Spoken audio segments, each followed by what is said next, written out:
At this juncture, this is still a debatable area, and whether the fetus is sterile or not. There are some studies that suggest that there is colonization in the placenta.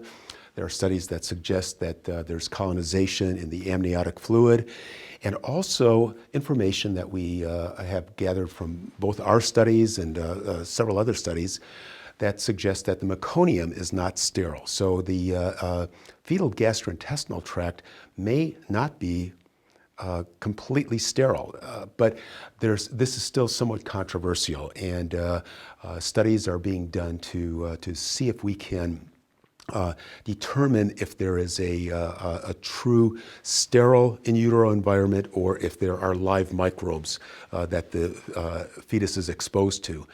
But even if the fetus is not exposed to live microbes, the mother is exposed to live microbes in her gastrointestinal tract, in her skin, in her mouth, and all of those exposures may have an effect on her immune system, and they can have a metabolic effect, and metabolites and products of microbes can actually get to the fetus and cause some developmental changes in the fetus.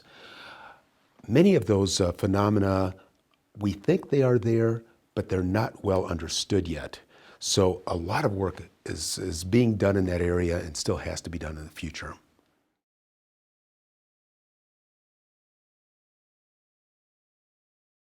There are certainly microbes in human milk. There are live microbes, and there are microbes that we can only detect by the use of DNA sequence-based technologies.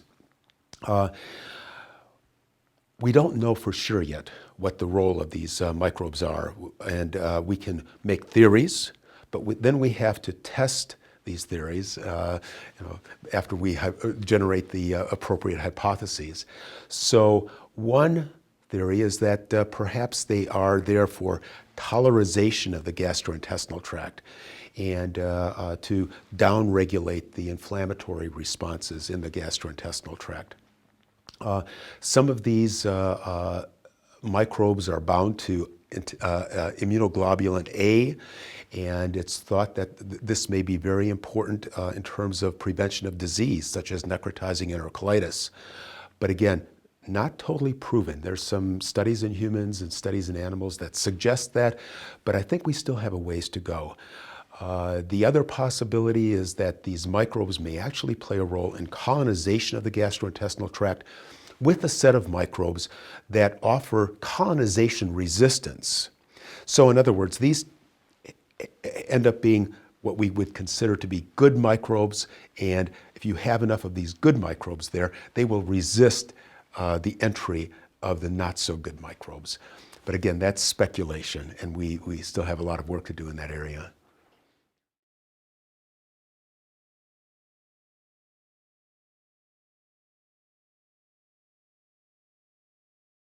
Well, one of the things that can be done is doing our best to provide baby's own mother's milk, and good educational efforts on the part of teaching the mother that this is very important, and having lactation counseling to try to stimulate the production of the baby's own mother's milk.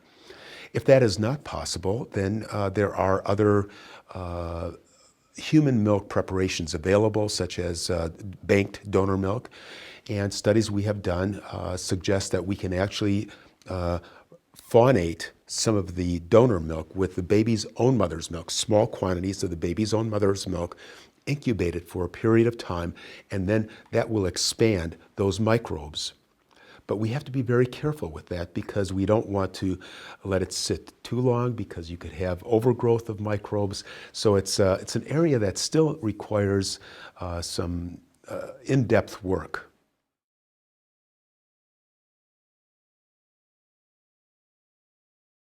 The effects of antibiotic usage in preterms can be life-saving. I think that there are certain problems certain infections, once they are established, we can save the baby's life. There are possibilities that we might even be able to to prevent some of these infections. But the problem is that some of these babies, actually a large number of them, will never develop an infection. And if you give them antibiotics, you may actually cause what is called a dysbiosis in their gastrointestinal tract. In other words, you will eliminate the good microorganisms that are trying to get into the gastrointestinal tract during development, and that will then allow the not so good microbes, the pathogens, to develop to a greater degree. So there can be two sides of that argument. One is very beneficial for true infections, but if they are overused, you can actually cause some actual damage to the baby.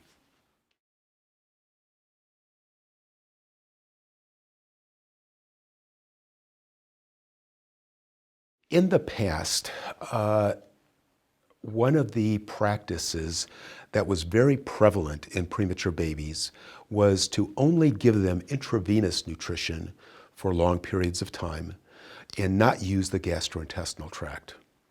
Now we're beginning to recognize that using the gastrointestinal tract may actually stimulate the growth of microorganisms in the gastrointestinal tract and the growth of the good microorganisms, especially if it's the baby's own mother's milk. And there are components of the baby's own mother's milk that may actually stimulate the growth of some of these good microorganisms.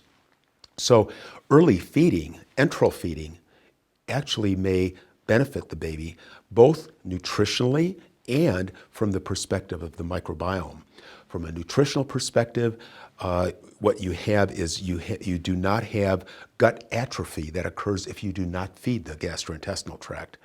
That happens if you only give intravenous nutrition, but if you give some enteral nutrition, you will not have gut atrophy. So the combination of prevention of gut atrophy, helping that intestine to grow by providing some of the growth factors in food and protein that is found in natural milk, and some of the microbes and the oligosaccharides that are found in milk may actually provide a good microbial environment for that intestinal tract to flourish.